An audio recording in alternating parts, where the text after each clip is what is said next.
to go absolutely like crazy. Chris Roberts, ladies and gentlemen.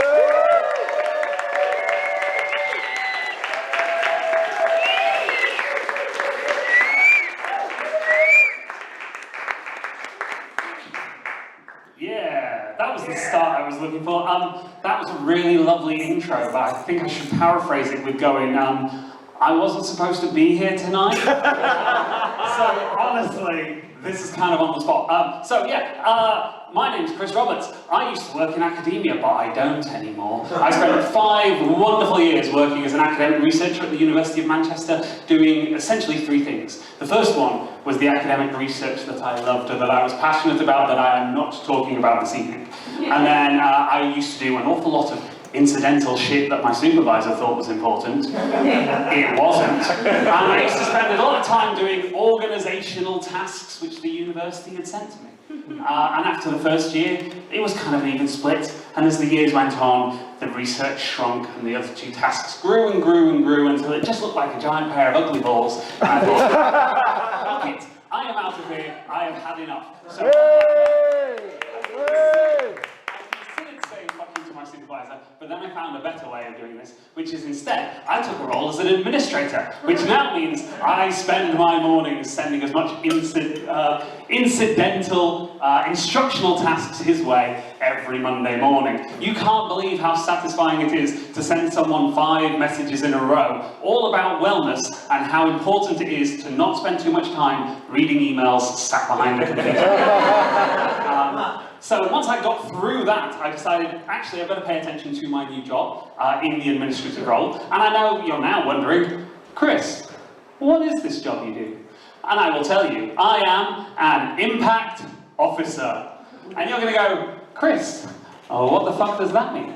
Now, it sounds very much like the kind of job which means I hit things with hammers. And incidentally, that was the job I had before this. When I was working in material science, people would come to me and to my colleagues and go, I've invented a new kind of steel, but I don't know how hard it is. Please hit it with a hammer and tell me. So we take a piece of steel, we take a big swinging kind of a sideways guillotine almost, hit it very hard and go, that's exactly how tough your material is. And then they come to me the next day and go, I've invented a new ceramic material that I believe is harder than anything you've ever seen. Please hit it with a hammer and tell me how hard it is.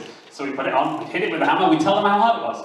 And that was my old job. That job, I was a tribologist. Now you see, the secret to science is you take the really interesting, the fun, the stupid jobs, and you hide them behind stupid names. You would not believe how much fun and how much mad bants that isogeologists get up to. So, impact officers. What I actually do is I determine and I help facilitate researchers turning their mad ideas, the stuff that you guys have heard from other people tonight, and spreading it to as wide and an appropriate an audience as you possibly can. You see, back in the day, researchers, what they used to do important scientific research, like the guy who went, lead paint, does that cause medical side effects and cause stunted growth in children? And then they do the research, they come back and they write up a paper and go, yes it does. And then they take that paper and they publish it in an important journal with a paywall of about £120. And then they go, well, that's my job done. The message is out there. Good luck to the kids. And then they invented impact officers to go, that's a fucking useless idea. What we need to do is we need to take that and we need to take it to child services and we need to take it to the government and we need to take it to the environmental agency and go, get the fuck out of the lead paint industry. And that's how things move on. So you see, in my current role, new to it, so the examples I'm going to give are real examples, but from before my time, so that I don't get in trouble with the people who are actually there. For instance, how many of you here know all about the dangers of UVA and UVB rays? Give me a... Do any of you know how much time you should actually spend out in the sun to get a sufficient quantity of vitamin D? You've ruined the joke! I was building that. You all know the answer as well. You're ruining the setup. Who invited you? Right. The answer, as was heckled my way, wasn't prepared for that, is actually 9 minutes if you're Caucasian. It's, the actual specification is 9 minutes of direct sunlight at midday on your head, arms and legs. Now there are 3 things about this. First of all, isn't it cripplingly disappointing to know that you only need 9 minutes? All the rest of sunbathing, that's just gratuitous. Right? 9 minutes and you're done. The second thing is how disappointingly unrealistic it is when you live in Manchester.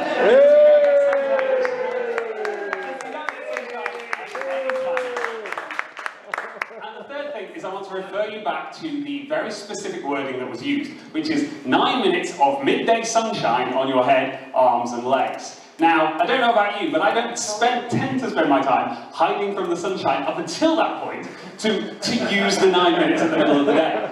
Except for like 5 weeks ago when I learned this, and I've since adopted kind of the goth look in the morning. I then go with the Saint-Tropez lunch break, and then back to the goth look in the afternoon. Recently, I've been spicing it up by going with gimp suit Sunday. Turns out the Sunday shop goes a lot quicker when you've got a ball gagging. Yeah, that's the kind of work we do. How many of you knew those facts before? I should have started with that one, really. Yes. Well, now you do, which just shows that impact, we're not doing very well. Well, I say we, that's not my department, that's my mate Darren, so screw him, right? I work in physics, which many of you, I'm sure, if physics in Manchester, if I said Brian Cox, Hey. I am sorry. I can only apologise for him, really. Yeah, I work more with the Brian Cox, and when I started the job, I was dead excited. I was like, oh, I'm in physics, I've got graphene, how exciting is that? And I've got Brian Cox, how exciting is that? Oh, they're wonderful. And then you learn the minutiae of impact and the other different things that are going on around the university. And these are all real. There is a lady who has discovered the what times of year and what circumstances are required to get black rhinos in the mood. Now, from a conservational perspective, that's something with great impact, right? That's going to be protecting those species and helping them grow and develop, and we're communicating that with all the right people around Africa. Then we've got a guy who has essentially developed a way of knitting tube socks for Formula 1 cars. And you go and go, well, that's a bit shit, but actually, it's really good for protecting them so you can get higher G without stressing the materials underneath. So from a development perspective, for cars going faster, that's worth billions of pounds in terms of impact, so that's a big one. What else have we got? We got Jodrell Bank, where the people in charge of Jodrell Bank are spending their days angling the satellite directly at the moon so that they can send WhatsApp messages, bounce them off the moon and have them land back in like Argentina or other places with big observatories and just spread messages. Big mad bands for the sake of public engagement. That's fantastic impact because people go, fuck physics, that can be quite fun if you've got a giant satellite and a WhatsApp connection. So that's the work we do.